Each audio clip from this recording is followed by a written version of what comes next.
You've never had Cadbury chocolate? No, I'm not a sweet tooth wama. Siama, Wama Bagambe, what Cadbury is?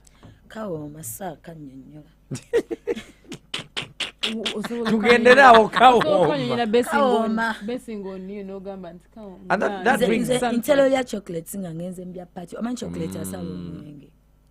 I swear. I thought only sweets do. No, even chocolate. Sweet is a man, you know, sweet mubaga yange. Ekigumalako kyemmanyi kiri kimu.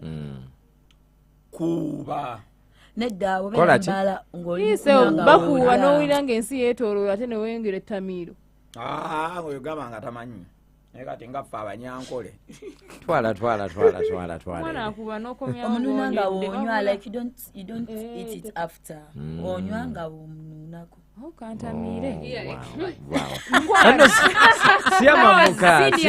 Siama Muka.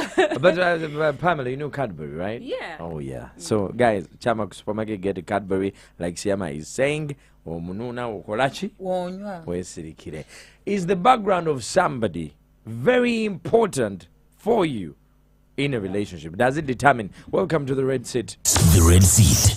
Mid-morning tukone. Twayunge kwa mungere yone kwangu ila tuli live ku YouTube Galaxy FM/TV, or you can join me on my TikTok. It's Mr. Henry, or alternatively solo kusindika message wano kunoti musambe monoti bili Siama akulira bukotogwe detacha ukulira eri. Somebody's background is never deterred or detached from that person.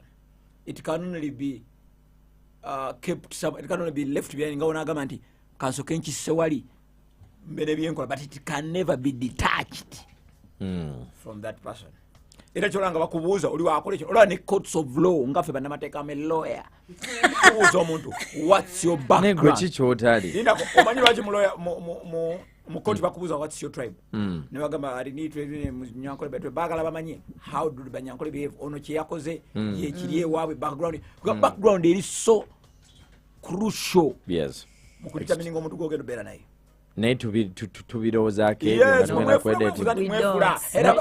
if we were thinking like that abalenzi b'ejjinja tebandifunye bapikini b'ebweru abazungu abo abajamani abamerika abaki because tebigatta andabayo bigeta kubanga we bajja gye basookera labayo background eyo gamba nti yes ono abadde nga mwenzi abadde nga muyaaye ng'okikakasa pa ku bino ebyokwogera obwogezi era katula tekebika muba mukyali naye wakayita omwaka gumu ayinza okweyomyamu kano nga so you don't believe in the thing of people change tebakyuka karakita bayinza kyenga ku buntuntu buno butontono mbu ditacho omuntu akyuka takyajja nnyo wano buntuntu ni kitunga kikuli muntu oli mwenzi suga yamugamba togeza n'osala ebyo bitasobola okuleka for a few weeks naye ditacho if someone can change n'ava ku mwengo oba n'ava ku biragalalagala n'akyuka nga because that is something that is like very very strong bigenda mutta bamugamba nti ogenda kufa kyekizo mwagenda mulabu nasobola okyuka kikyolowooza nti empisa z'omuntu ezikyobozesa Pamela, what are you saying? biri bamugamba nti ogenda kufa nati okufa. Pam, there's something you were saying, Pamela. Yes. For me, I know background will strongly affect someone's relationship yes, and how people relate. relate with people.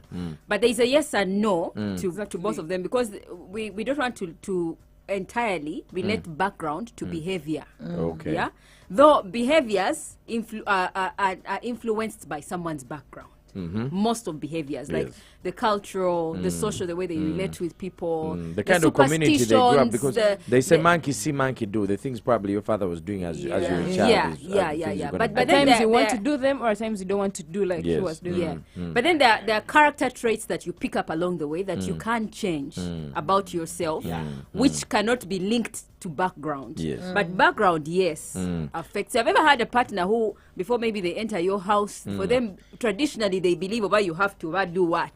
About you have to jump a broom before. Like they have some superstitions, or they feel like omusajja kastomufuna, or you're supposed to do this and that. There are certain things that they attach to certain things that they do.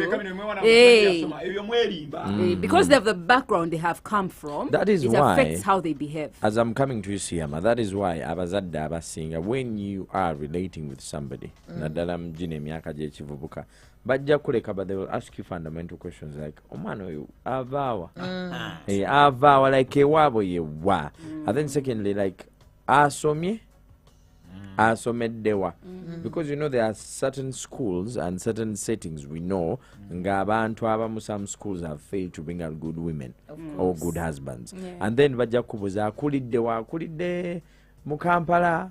Like, you know, there are those questions they ask, and then some will even go, our religion sagara karetamu, but some parents also ask, what religion? What religion, what tribe?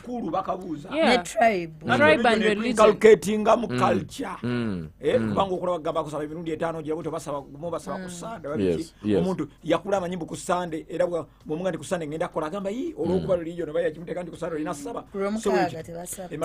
Siyama, before you date a man, are those things you really first pay attention to? Or soka bibuza or babi kusanga mukubo? Honestly speaking, I don't think like if you are being honest, 70% or let's say 90% basoka na biloza. Because I could, for example, like Henry, you approach me bichi and I like you as well. Like no one has that time of asking about the background unless your mass you know, as the relationship grows, that's when you start to care about the things. That is very true. We don't ask and we don't want to know. We don't ask. Is that dangerous? That is the source dangerous of the whole ruckus and confusion that we have in these relations. The source of single mothers. I thank you. Is as a result of not asking for background. Yes. Tubaleetika muno mu kibuga nebo balwawo batyenye ekyokufuna olubuto nga tonnamuwasa kubanga kiri waabwe ekituufu tuba twereetika mu mabaale wannira twekuba buwannira obukene naye era yasigala mukali naye kati omwana abadde wano omusente oba busoga bokye olubuto tebakisobola nga kikulu nti olufunidde wakati bokye bulaba nga tebakifaako nnyo ate munagenda nafunye olubuto batubale tutya wemwesi kyakitya nnyo because background yabwe bagamba never mbuba basindika nga mu nsozi simanyi bwolufunire wakati bakusindika mu nsozi n'obweri kati n'atakisangawo nga afra naye abaakirinamu yakiwulira oba anti wakyogera. So background inkulu. Afra, is that something you think about you as a person? Nze banaye ndowooza buli kimu considering one, I'm someone who really loves my religion. Era nkyogera buli kaseera my religion me and it like toyina kyongamba. If you're not a Catholic, really, to just find it very hard. Literally, for the name, munange era nga bagambye twebuzaabulizane Kampala naye nga bituchovola atonda bakompeta yatambadde so mbambi considering and still the fact that era nga obugambye nti people from the west and everything tukuze nga batugamba like it's very weird but tukuze nga batugamba abasajja abaganda abo so like by the time you come to date me bampuliranga oba nyina kyembreaking nze waka oba kyebamukirize or something because at some point nainako some guy like immediately after campus guy bwe yagamba like the parents about me and everything daddy we namubuuza omuwala muki namugamba munyankole and the dad didn't say oba no or something but just the dad yagamba bana kukeneza like that whole thing of we try naye yamugamba ngo baza kushuka mizi yamugamba bana kukiriza like ngama nyingi at the end of the day I mean amaze garibe muna abana ina but yeah ngatata wachimanyi nti kibaddewo tebabakiriza kutwala abana bewaffe though it's changing of late but otukayonga family fitting ambulungi so I consider all those things nature that I'm someone who really doesn't go for msajanga omwana me and you nebobo ina meka nebobo ko fana notia osegera nzenga yakukakana ogenda mujja watalina mwana munange je bana bazalira ku 15 it is okay like I keep saying every time ngandi sister code the moment I get to find out into omwina me and you are done there is no way I am never dated a guy with a kid. I've never nkuwa basajja bafato bemanyi menya onsesa menya gusale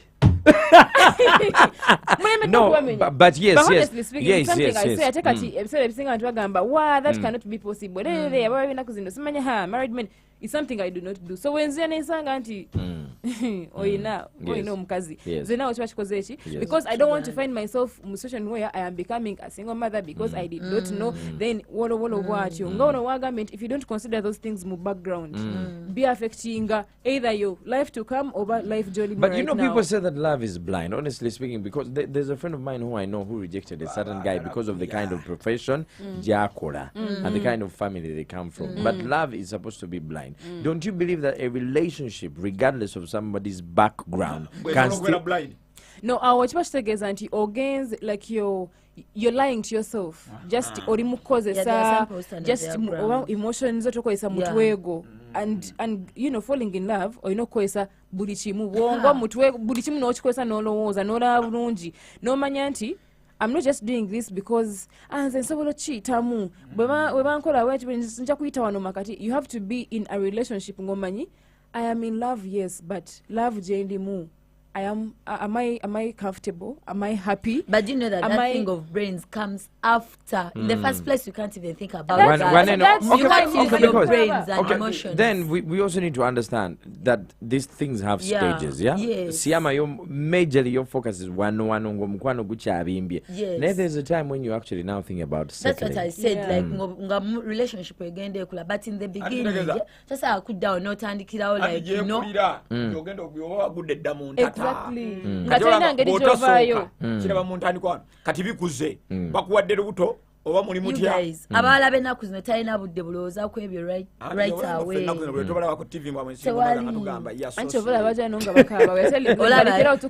It's very hard for someone right now to like to be approached nasooka alowooza ku bya brains abeera na emotions. These days omwana ogenda omukwana nga ne already akugwadda nga talina n'obwo budde. Oh wow. Alaba 6 packs. Pamela, Ati bano Pamela bateeso. like oh wow. Pamela bateeso. Tebamala gagabuga nyamuga. Wali wagambe ndio na hichi Siyama kyogera bulungi. Stewart from Entebbe. Pamela nga jambadde nkyamugamba. Yes. Bano ba Pamela ewabe bateeso. Tebagabuga nyamuga easily. Okitegeera? Bamanya oluzungu. Era omuteeso okukkiriza omala mukubi. Naye bw'osangayo omubanda ate mubateesa ate aba mulala. Eba highway. Aba breaking the rules. Eba roundabout. Kubana. Nalinako anyaiti. Twala. Pamela, when people are saying love is blind and you know the notion of paying attention to somebody's background, how deeply do we need to be vested in that? We need to be very deeply vested in it, and that is why we talk about talking stages in relationships.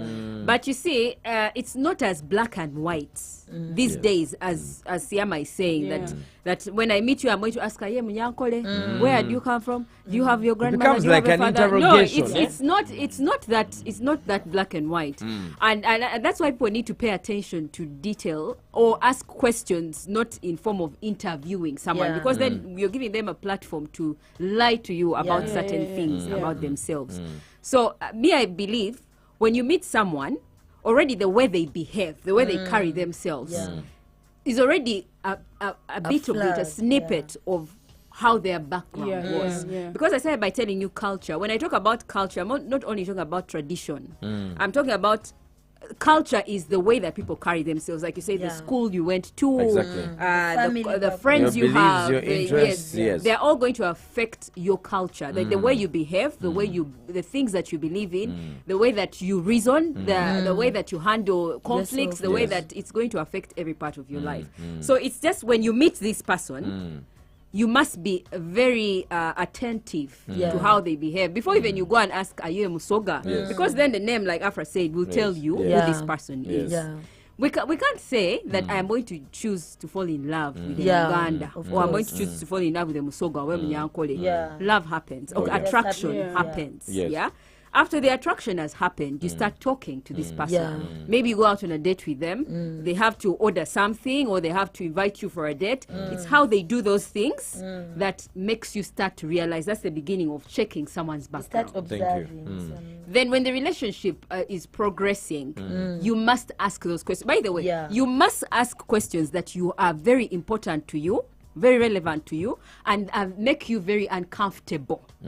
That would make you uncomfortable in a relationship with someone. Like for Afra, if it is a child, I mean, that's the first thing you should do before you feelings start getting emotions start growing about what you just let him let him go at that point. Don't wait, let me wait until he's serious with me before I tell him A, B, and C. Ask those questions, but don't ask them in a judgmental way. As in, I'm asking, do you have a child? Yes. For me, I don't like a guy who has a child. Yes. Because there now you're done. But you be like, so do you have any child? Like, Okay. the way you do you have ask, any child? Do you have any child? Nombuza out of nowhere. Anga amanyi just nombuza. Mpozi mwana wa name yake emeka. Nalowoza yi. How do you know? Amanyi already so. Nata kulimba ngala umanyi. Okay, but then here's the thing. We have seen people, we have heard of people, we know people who have given keen attention to background. Nafuna omwana ngava mu family nungi oba nafuna omusajja ngava mu family nungi erimu akasente bamu abibigolo yeyo omusajja babadde nga naye awo nga family emumanyi. But my point is nolabanga ne family nekugamba wookutte weki obanga mwana wa pastor, you know those things. But listen. Yeah. And then ultimately it turns out to be the worst relationship. A good background does not guarantee a good relationship. And also a bad background, abana boku street, abomu ghetto, abana bakulide mu bwavu, abana babadde ne bazadde baabwe nga babbi, abana babadde ne bazadde baabwe nga babakazi babasiba mu makomera. It does not guarantee that they are not going to come out as good partners. Anti we wali wenkugambye nti at times omuntu akula nagamba I saw my father doing ABCD, I saw my parents doing this and this and this certain name by bakole bati me chaite chinpisa bulungi when I was growing up. So wakula nagamba I'll make sure nchusa this whole setting. Nti mukazi wange ngena making sure I treat them the different way. Treated my mother. Oba oli nekimu affecting anagamba ngena mututinga nga as I'm transitioning to you, Pamela. Waliwo mwana yagamba mune the things you check about the family's background. Gomanyi probably tata wono sometimes ayisamu ku mama we syrups. Then when they have an argument, namugamba you want to be like your father. You get those things. So, okay, background is important, but then where do we draw the line? Understanding that much as I've understood on omuntu wa kulide, this is not going to define who they're going to be in the relationship. Henry, you can't separate the two. They are very fundamental factors, very important factors of someone's background that will always be carried forward to their daily lives.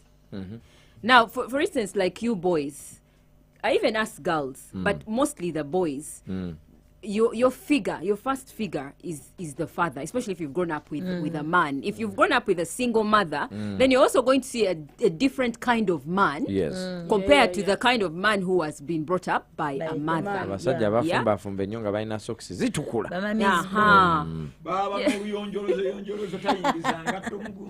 Yesterday I was talking to a friend of mine who said she will not do a guy who does white.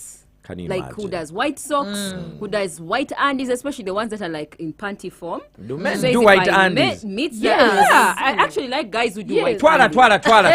I like Did you even send panty form? The ones in panty form are like, for her she was like, now that is like a deal breaker. Because why is he putting on a panty as a man? But there are those ones that are like, those ones that are friendly. But the ones like panties are feminine. They're like feminine. What do you mean by feminine?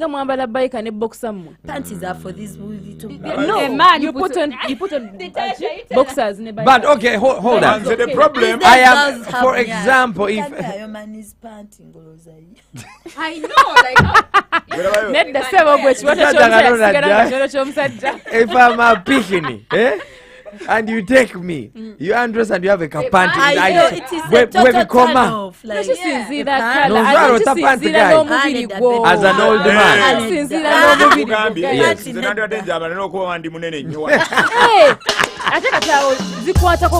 All right, where do we draw the line? Understanding the background, does it determine the kind of partner your person is going to be on? 07-071-02102 after the break. It's the Red City. Yes, sir.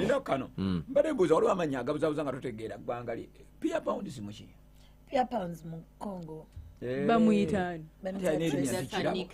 erinnya ti Kirabo Tracy kati mbeera ndowooza Kirabo mukina Siama bulijjo oli mu Congo. Who is the gold? The Red Seat, mid-morning tukone, every Wednesday, sawa mukaaga to 1 p.m. Zina. Naye bannange omusajja ono ajja gwira ddala eddalu atambula yeeyogeza oba yabaaki?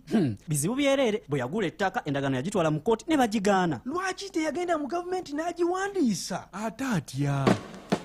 Kati kambabuulire weetaaga omutwalo gumu n'ekitundu gwokka okugenda n'owandiisa endagaano olwo nno neebanga esobola okukkirizibwa mu mbuga z'amateeka oba mu kkooti. Ate si ndagaano ya ttaka yokka wabula n'endagaano endala gamba ng'ez'obupangisa, ez'emirimu, ez'ababaguzi ebyamaguzi, ez'okuwola ensimbi, ez'abaweebwa tenda ossa n'abo abakola obwa agenti. Dduka mangu ku ttabi ya URL kuli okumpi oba batuukirire ku nnamba zaabwe ezitali za kusasulira 0800 11 700 oba 0800 21 700. Uganda Revenue Authority. Developing Uganda together. Kahaso kali important naye kahit kali sensitive and more stiff. Naye teri kuziza, the hustle goes on. Kastobera ne code okategedde. Code ya Sprite. In this hot weather, Sprite, heat happens, cool down. Waliwo abuuzizaako engeri y'okukulakulanya mu bizinensi yo naye nga tomanyi wakutandikira. Okimanyi tuyinza okuba otuuse ku buwanguzi. Weesabire looni okuva mu Numida ne bakugonnomolako miliyoni za Uganda 10 bwentu. Tuli wamu nammwe abeeyiya nga bamakanika, ababotiiki, abayina ebintu byemwekolera, aba hoteri, ate ng'okusasula kwangu nnyo. Kusasula okuva ku nnaku 15 paka ku nnaku 6. Okulakulanya bizinensi yo kati kyangu nnyo. Genda ku Play Store wakati onoonye Numida osabe looni yo okulakulane. Tukubire ku nooti 8 100 240 oba ku WhatsApp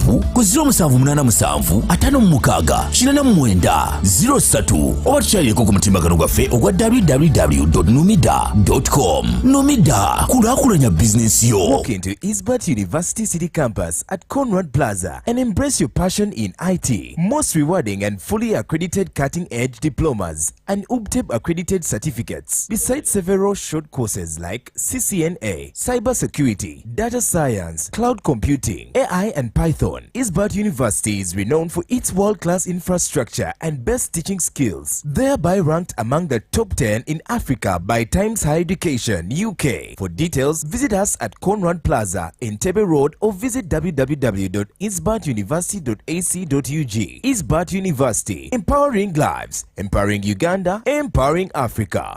This is no ordinary discussion. This is the Red Seat mu mid-morning tukone. Welcome back. When is background a deal breaker for you in a relationship? What questions do you need to ask? Ngatonaba kusettlinga na muntu. Kunoti musambe munoti bili. This is Galaxy. Yo Galaxy Farmer. Zimungo misajja tasula mu mpale ndiye no big. Muchi. Bane uncle Mr. Right we bale tubereza kakati nze ngamba. Ya relationship omwala just omusanga busanzi mu bbala. Nga tomanyi ko baka gwa oli n'omutwala ewo natandika fumba shegere era ne kyali wange just yamusanga mu bbala ne kati amwinamu abaana nga bana baka ground agitegeera olede yatuuka dde waka yamuzaala bazaala bye mufuluma n'asanga omusajja n'amubuzaako n'omugamba ate oyo ani agamba yadde ex wange munaye twakaawukana last month. No, but by the time you have 4 kids, you've known someone at least. That's a sleep disorder. Sleep disorder, Henry abasezijebali. Yaba yasalawo nti ameketa amanyo. Wow. You people. How important is background, and when is background a deal breaker? Somebody told me that one of the reasons why some relationships fail is we don't pay attention to the way people handle money. We don't pay attention to that. You look at the physique, you look at the company, naye wakati womukwasa responsibilities kati mugenze mu byala ali osooka n'omuwayo akakadde kamu n'akugamba nsigazaawo 10 n'omubuza ekyenda kyalazeewa Tracy yali yansabayo 10 nemuwa nasindikiddeko maama nga talina kye yakozeemu yadde kyamagezi. And also you know abawala nabo ennaku zino bakola. So you meet a guy who is looking good and he's probably employed and you do not know if they are want to invest, what kind of things they want to invest in and what their future prospects are. Probably you want to be a CEO, rich woman. Naenga guy ye byalimu ayagala kulima mmwanyi ayagala kubeera nansuku nga gweyagala kuzimba apartment kitawe gwe yabuuza era ayagala atandikawo like a poultry farm and everything and then like nze waka wenakulira like try tuyinawo enkoko and what like those things just wandi busaabala so banaye nga nze nakoowa nga tonyumiza tonyumiza yaginyumyako olumu nengamba tolina kyosaba kukolamu ekirala like mu sente zo nagamba nga kyeyali ayagala and then literally if you have it nange mbanyi n'okukibeeramu because I know how to run the thing there nesanga ngenze mu kintu kyesayagala nagambirawo but at least you had an idea about it but I did not want like yeah I know coming from a home where I was doing that naina kowa na relationship because of that yeah unagatamu bingi surely but that was part of it like ngandaba relationship ya ne wunya ngeri kije yakola ye ya Bobby ne Baby oli wa ghetto yutaina adoro abiri atambula amenyeka n'amaviri gamuli ku mutwe ne baba kuza bulungi abana they have an investment prospect tukimanyi ne by that time do investment tosola giraba kubanga wanyumi akazigo mali zibanye kanyanya zibanye because by that time yataina adoro abiri otuna muno gamba bwafanga tanatuuka wali ku katono mwana graduate nze wantunga mava munte ava mu religious family mulokole onanywe do buyagirizi bumunyako samanya yakola naye kati ndoza nabo bagamba nti ndoza olabwe yalonda wakati ali mu state house mwasula why nzo nsesa you guys you may have looked at that guy like that at that time but there's something she saw in him through the conversations that they had ngaraba potential that potential of someone that leads us to the question we came back with. When is background a deal breaker? Background is a deal. When should it be a deal breaker? It depends on you and what matters so much to you. Because for some people it might be religion. That you meet this guy, you really like him, but maybe he's Muslim, you're Christian, and you're like, our families can't merge. Because at a certain point I may have to change my religion, and then it won't work for me. Please break off early before you get feelings, and then you stay in a relationship frustrated. For other people, it might be money. Yeah? Because you may go with this guy, maybe out, he's spoiling money. Or you may even ask him a financial question. Maybe I am stuck. But some people also make a judgment of thinking because their family is poor, You know, abawala, they are so much attached to their parents. Omwana yogera nnyo ne maama we. Kati n'otandika owulira ebya maama. Abanange mperezayo ekyetaano omwana agamba soko mpeyo etaano omusindikire maama. It happens first day, second day. Guy n'agamba naye waneeno. Okay, have you ever heard of something called black tax? You have, let's say, detached or dating a Pamela, and then Pamela has a mother who constantly needs money. Then she also has like a brother who is in the village. And the mother is sick. And then she has a grandfather. Then there's a grandmother. Abantu badduka mu relationship ezo ate bayimbira akayimba bizibu family exactly jabaita black tax. For some people it is a turn off, but should it be a determinant for your relationship? Yes, it should. No, nzenga bwoba ekyoba nagambye nti love ejirako byonna bwoba oyagadde omuntu nga you are in position of doing those things then it is okay, you shouldn't run. The only challenge is bitera kutuuka ku bantu nga they are not in position to do what to handle naye bwoba osobola ng'omuntu bw'omwagala and you have the money, you have everything it takes kiki nnyo mulabirire efule ng'akola charity to another person bw'otamanyi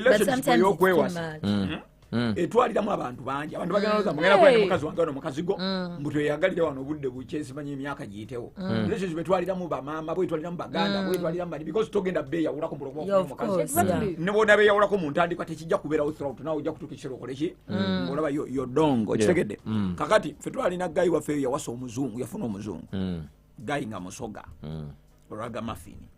Kati omuzungu ne bakola partnership osimanya account bazigulira mu manyaga we gaba. Nda kote kaka goma ka film. Yogera. Atu abyalali tukiriza. Kati gabe yawasa omuzungu.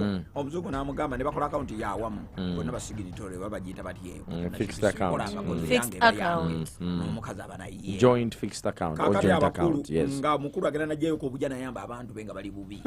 Kusendeza picking. Kusendeza ezabu. Kubanga picking yalina NGO kati ngono mukuru naye agikolamu. Kati nga balina sente bafuna nono. Yes. Kati najanga ya majabu agaweno ko jya yalwadde no. I have a sick mama. Namugadi ebyo nakati bikome. Pulo. But why is the NGO there to take care of other people who are strangers? Nenga tuina bana batuli director. No, it's not manipulation. Bring these people as the project to batwalenga project ya. Rekafa badetinzeka abangere tukunyumiza abantu abo bali principal. Tobaleta ko kajanja. Chata yagala tachagala. Maybe obo mufunye nga yagala okubayamba. Okubeyamba basoma.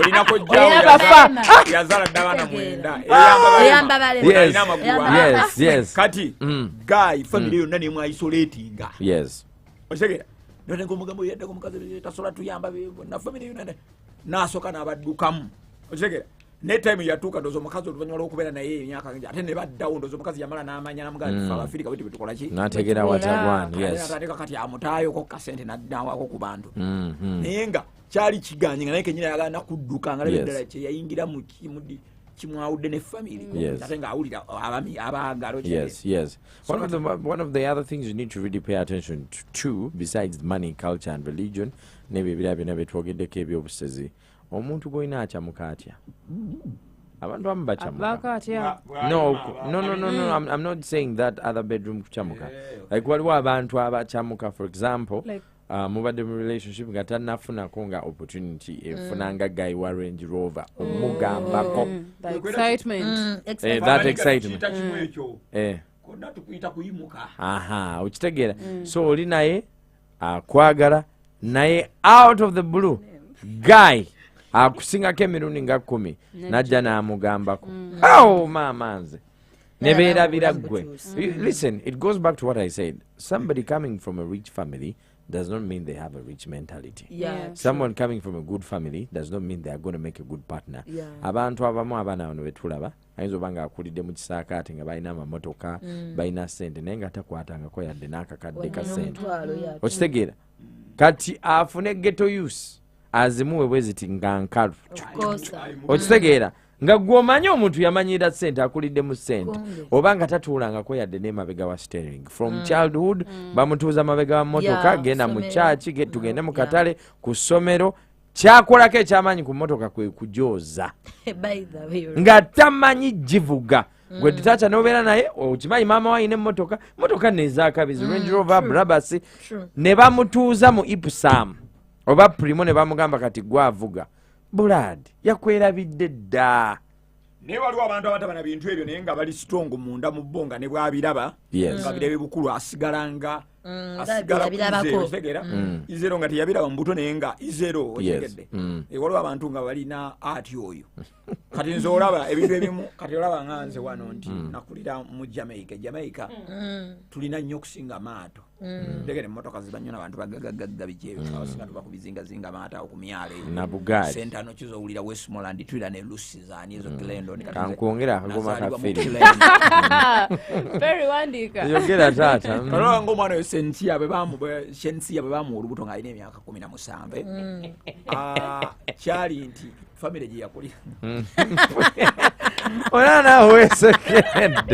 All right, let's get your feedback. Let me get some more feedback on 0710210210. Where do you draw the line, and when is background supposed to be a turn up for you in a relationship? And I'm ready not to Billy.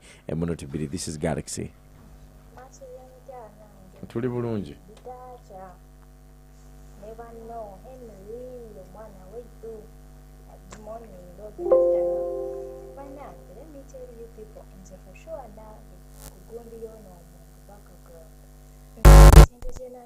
Okubuuza omuntu eyangamba gino masi I love you namubuuza olina oba abaana bameka ko yesirina mwana nambuuza ati gramugamba ye sirina mwana tetisiya obugengi yanga era ate n'omwana wamaze mu butuufu omusajja abangamba nti alina omwana I just run just hit it and nina mukaga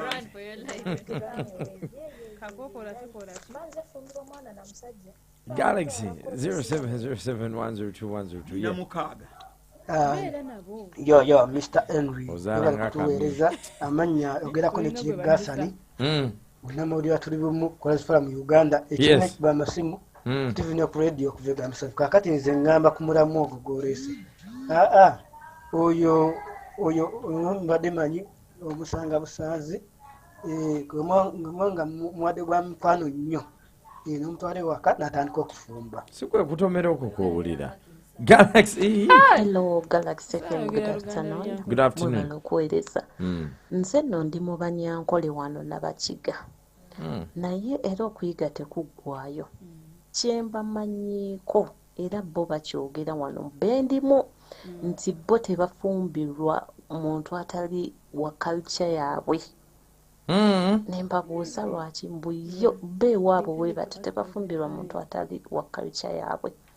Okujjako nti mubairamu bano bakyewaggula olimu bakyamu naye munnange bo neddiini sepromota wa Rebecca Jengo Hadija Ekibiru omwana Hadija Galaxy amanya nze bakikakase sibakijjego life njala ekimba dduka ekibamu president tuli mu Nkolas Forum Uganda nkikirize mbeeko nembuuzaako asookera ddala omukwano gwange honorable wajavira twala eri we're going to take a quick break. When we come back we're going to be closing down when his background supposed to be a deal breaker. This is Galaxy Zina abato leero tugenda kubala emu biri satu inya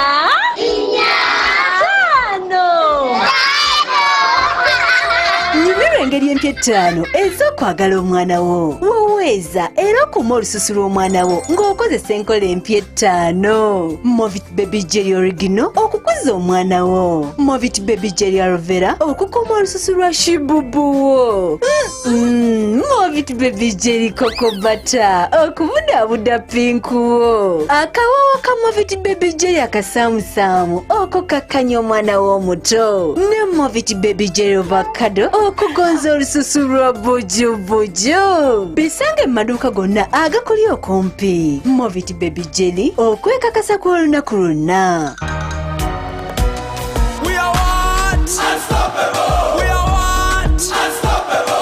Business, enjoying success. Nachusa address, olaba progress. We are one. Unstoppable. With you and MTN together, our ambition is unstoppable. We are what? Unstoppable. MTN Uganda is regulated by Uganda Communications Commission. Esawe tuse abanene bakabe. Esawe tuse abagoba bawangule. Esawe tuse hakuna mchezo. Esawe tuse hakuna matata. Season y'omupiira wetuse yavaawo mpitewo enjovu enasobola okubikola oba Liverpool akitwala ne Man City egamba teri gye kiraga abalala beesibidde mu Europa abalala batugamba mu Champions League bino byonna osobola obimanya nga bw'owangula mu kitundu ekisembayo ekya season eno ne Kagwirawo Sports Bet gwali ku Airtel nyiga star 185 star 5 star 3 star 2 oba ku MTN onyiga sitemu 65 star 4 star 6 star Nyahash oba website ku www.kagwirawo.ug.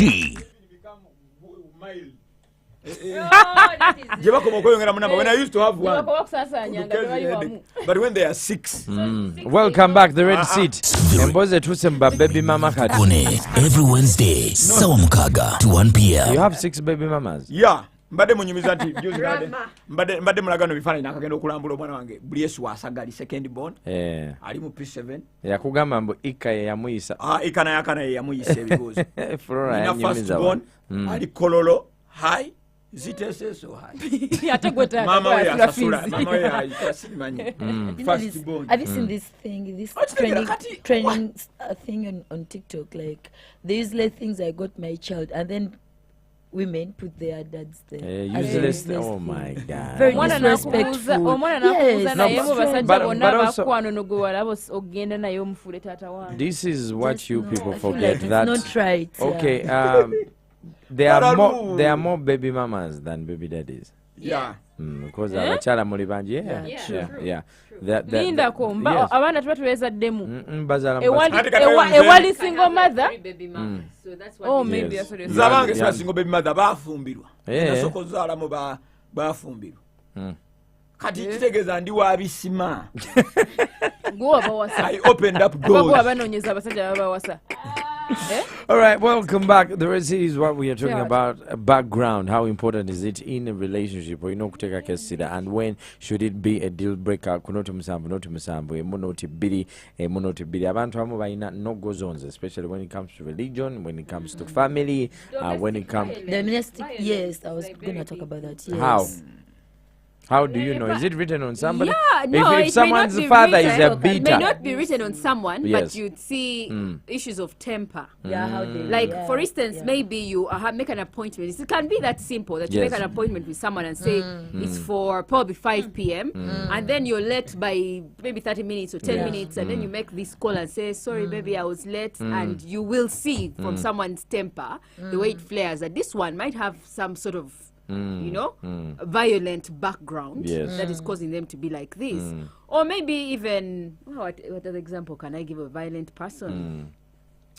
A violent person can even be as, just even a simple thing as maybe a waitress bringing the wrong order, and then the person acts in a very angered way. Like maybe you gave a wrong order, or maybe there's a miscalculation in someone's bill menu, their receipt, and someone gets angry about it. Okay. So there are those signs that show that someone is having violence. People wear masks. One of the greatest talents of mankind is masquerading. Yeah? Nti omuntu naddala ekitonde kye bayita ekikyala asobola okufuuka kyatali ng'alina kyayagala. Especially men. No, women. Let's not just speak it to man. No, but women have a natural talent. Like, women pretend. That's why they basinga kubala. Natural talent. Yeah, when they need money, they will praise you. They will like banange musajja gwenze sukula banga baneko. They will do anything. But they bamalaika abatanyumirwa. But I thought men are supposed to be logical. I thought men are supposed to view things from a logical perspective, whereby if this woman is praising you, she's a neko. They are people. You will know that she's praising me. Did I say the right words? That they are neko for me. Okay, but then people, when people have what they want, for example, if Pamela, let's say you meet Ditacha, and Ditacha has a company and you want a job, and you believe in your thigh power, and he also shows you interest, you're gonna do exactly what he wants for as long as he wants, and then eventually you also start seeing yourself as probably a potential wife. They will even come to displace the women. Abewaka nga yabala majja okitegeera omusajja lwakuba abadde amulopera omukyala we waka ayomba omukyala we waka tanaaba omukyala we waka afumba bubi. So you come and be exactly the opposite, and then in the long run, when you have gotten what you want, your true characters come out. You see, we can do these background checks and get to understand the people, and then netuguma netugamba katubeere n'abantu bano, and then eventually in the long run either they change or the true characters come out. The true character. Now, Henry, this is what I want to tell you. That you can't have a relationship with someone. Maybe you meet a guy and you really like him, and then be nice to him throughout and not test him. Every relationship, every talking stage, or everywhere, you must test someone. To bring out the character of someone, you have to put them through deliberate tests. If you don't do it, then you're going to have a man pretending to be what he's not, and a woman pretending to be what she's not. How do you test? Because they want something Give from us clues of testing. You just give us an example. Yes. Who belittle by your sexuality. For example, like nakulaba na obana kwata kabina na ebere you know those things. I feel like those ones, like they really turn me off. I was a gentleman like us. Yes. Them not like us. Ojukira kali ka video nga kaola kakuteka kagundi. Nende tacho obo jawo bwano. Ngakakola katya? Ngakaina socket. Esashe. Olis. Ngakaina ne akawala kakubadde tacho. Okubeera mukuba gundi eyo yalwala malazi mazita typhoid dysentery.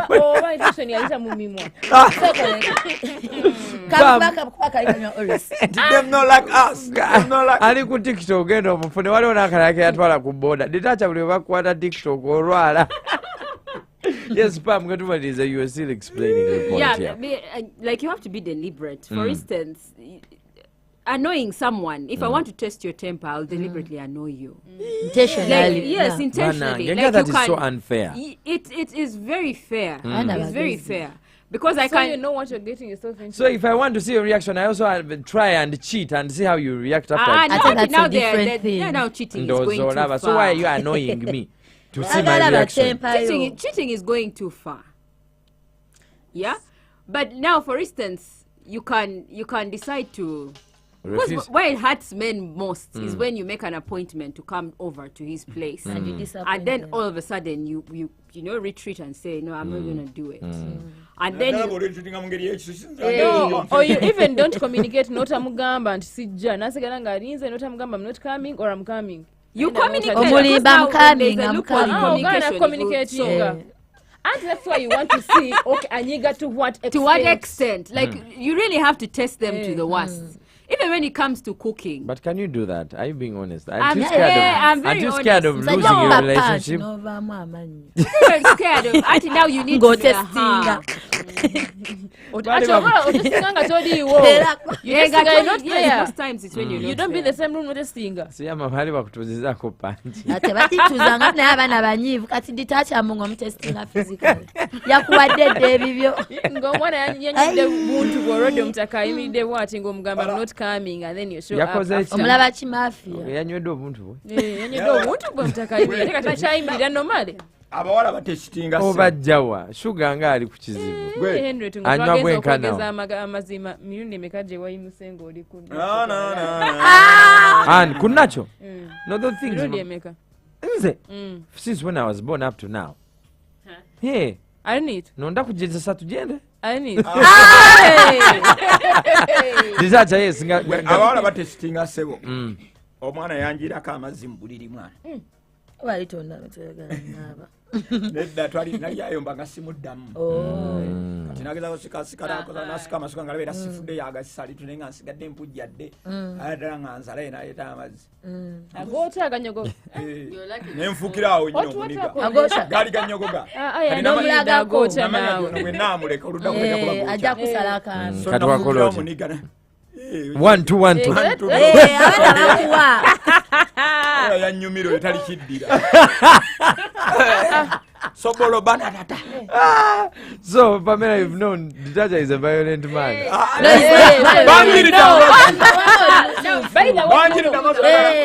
Okay, but you talk about these things. No, it was in line with that. You guys, let me tell you. Like they always told us, the Bible says, and about parents says,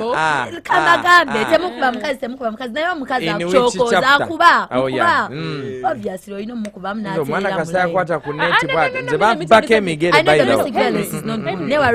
no, let me tell you something. It was no, I do not support that thing of you want to tell me when Gula Range Rover,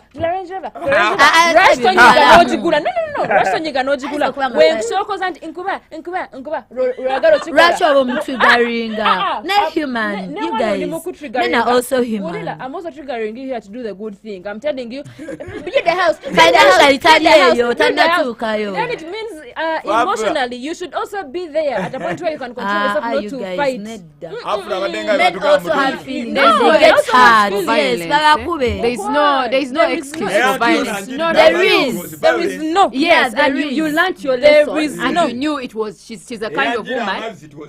Yes, then you learnt your you guys, men are also domestic violence. Does not solve violence. All of you pull.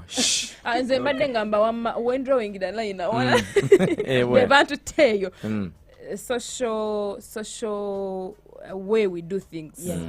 Ogenda otumira omwana nga mwana w'ekyapa manya abaana b'ekyapa. Okay, like I'm just saying, like a school. I mean, no more manya. Sure, no manya like you understand yourselves very well. You know yourselves. We are just social people. Exactly, and in your socialness, mugenze colleagues every time. You know, picking up all the time. Go they say no. Go itana like your real girlfriend. Go Tumblr and something. You know how you guys do your thing. So, but janga and auntie, I'm not comfortable with that. Yes. But you know, so can I? Okay, so many of them go actually get dates. Is this? How do they do their things? Katinze ngo muntu. If you come to me and maybe the things I do in my free time, or like the things I love to do, maybe neyagalira mu kabia kange, and then you're this person when your background has taught you omukazi anywa kenga kwata kumbidde, me and them sure tetugata, and then you're confusing me.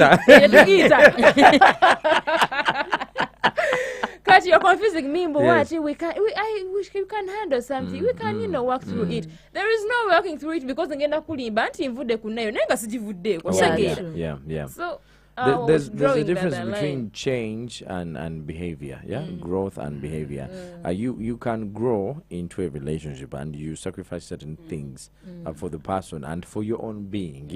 For example, if you now the things you do today, probably if you get pregnant tomorrow after winzo kubireka newesanga to bivudeko just like that, because you now have a responsibility, and then it also depends on the caliber of the man that you get. After winzo berano probably nofune omusajja nga they are in places of power, nga n'ebintu byeyogera awamu bine ebimu ogenda takugambye nti bireke negwe ngaggwe mu muntu neweebulira n'ogamba ha tekikyagwa kyana kya bio ngolinga kuba naye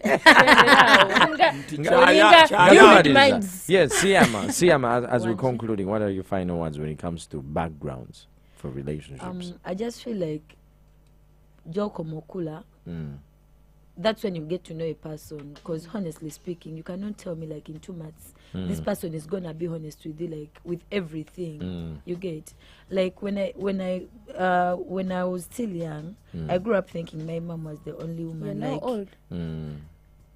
Okay, so means when she was still a kid. When I was still a kid, but then as I grew up, I started seeing abachala nga baleta abana ewaffe. You get it? Like, and my mom, like for her, she just carries these kids. So at the end of the day, is that however how Pia Pounds came? No, Pia is not like my sister, no, same mom, same dad. Like our mothers, Uganda. Okay, yes. She's your cousin. Yes, she's my cousin. Kati, like, nenchitegera ati no, like nangwe naba nfumbidwa maybe bana bananja baniza, because you never know in the future bana never gonna yamba bana bange. So what she said, like she cannot marry a man I know man. What if those kids are the kids who are gonna help your kids like in the future? Because honestly let me tell you where I'm coming from. I'm coming from a point where I am one child and my mother was, I know Mwanomu. My father has one child as well. So when my father passed in my mom didn't want to give me like a step family, like stepchildren and what. So mkuze with that. I know, but do you know that it's very, very nice. Also. Okay, do you know that it's very nice to have a sibling, because this person is like your best friend. I may be going through something that I can't tell you as a friend, but I can talk to my sibling. And your sibling is like your parent. They're gonna fight for you. They're gonna try hard for you than your friend. Or they can even backstab you. I understand. They can. I understand that, but for the fact that I've grown into Kawanong, I've not really seen Chenandi Free Musibling, the Simuina really. Well, what's a commander seeding guy?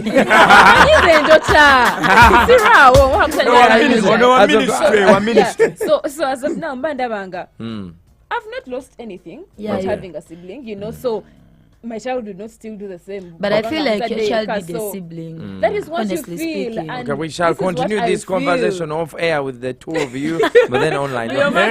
Your final words. My favorite thing is really in background. Ogenda mu relationship, it's okay to take time. Twanguwa nnyo tudduka tulinga ebaddukako yinzo gamba train ye jatesiba nagamba naye open the legs, do what, finish the thing, and the time you open the legs and the guy gets in, like you are connected somehow somewhere wesanga nga tukyategeera olinga obeera olinga oba ki abaana bawunganga abaana bawunga mutanya. It's okay to like take time, understand this person. Bwebanga talking stage, some of you are having talking stages where it's one night. Nemukube simu ate tebaita WhatsApp calls tezitwala msimanya yete mulaba agenda truth audio nemugenda ku call kwa sawa ezekiro paka sawa mwenda 10 ezekiro. Trust me, mwebuuziza buli kimu. There is nothing going to talk about. So by next week ku video call. By next week we'll musinkana. You've talked about everything. You have nothing to talk about apart from church. So to taking our time, we understand these people and omanye decision kyotekinze Kati oyo you mukyala are okay wange. with it whether it is good or bad namba but meka yiyo mukyala Mukyala namba wange ono akola ku airport tolo gate twesinkana process bamugoba Twesinkana process. bamujja ne wano wetuteka se bamujja mbuno bwa ticket nedda bamudimotinze bamujje mu buno wetuterayo sente nadda ku baana batekawo obuntu mu kkubo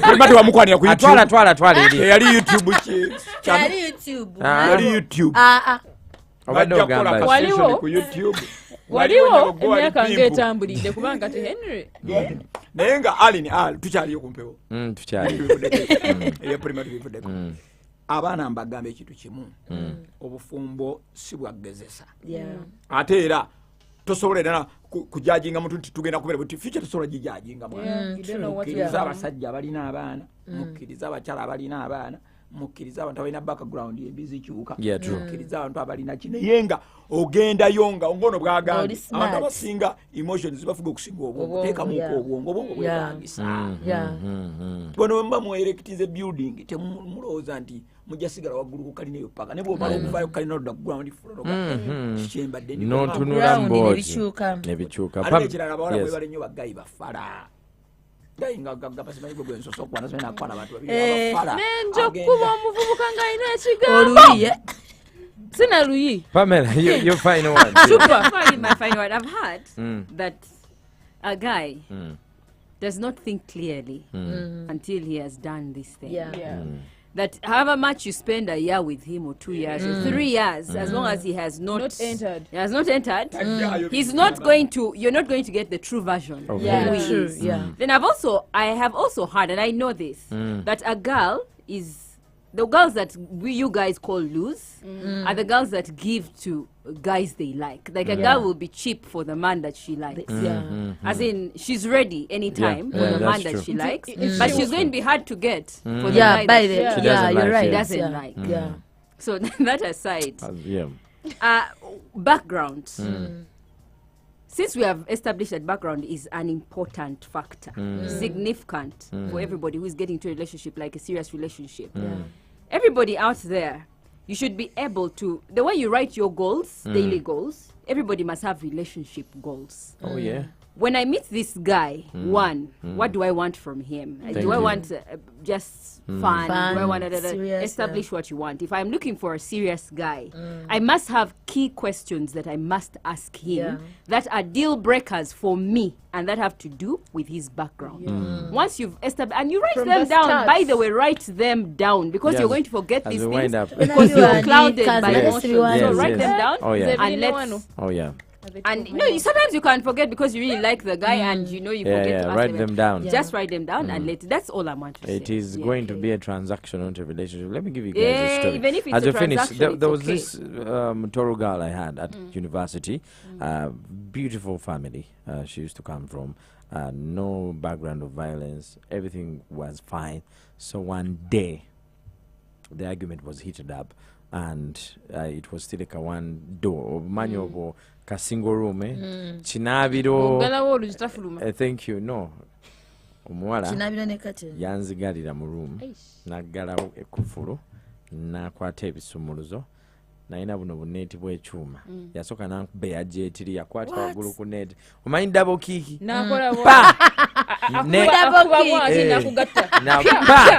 kati bwe yakwata ku neeti ey'ekyuma n'avaayo n'akuumaako ne kamenyeka n'akasikayo yankuba akuuma